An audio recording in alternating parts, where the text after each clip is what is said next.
Principal sir මම තාම halt එකේ ඉන්නේ. ඒකගේ කන පැලෙන්න ගැහුවා තමයි. ඒකට ගැහුවේ හදාගන්නනේ. මේ අපේ චන්ද්‍රපාල් සර් නේද? චන්ද්‍රපාල. මේ ළමයා කවුද? මම සානක. ආදර්ශ විදුහලේ සර් තමයි මගේ පන්ති බාර හිටියේ. මගේ ගෝලෙක්. සර් තාම ඉස්කෝලේ යනවද? නැතුව. දැන් මම තමයි විනය බාර. අම්මෝ ඉස්සර විනය බාර නුනට සර් අපිට ගහපු ගැහිල්ල මේ වෙලාව කැඩෙනකන් ගහනවා. නැතුව පුළුවන් උඹලව හදන්න. අද මගේ ගෝලෙ හැමෝම ලොකු තැන්වල ඉන්නවා.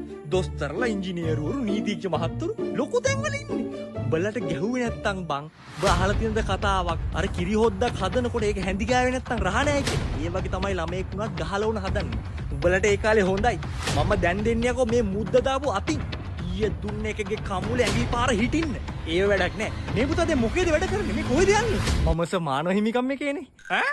අද මමත් මේ ඉස්කෝලේට යන්නේ. අපේ සර් කෙනෙක් ළමයිගේ කනත් පෙලෙන්න ගහලා මාව මේ පරීක්ෂණයට එව්වනේ. අවසාන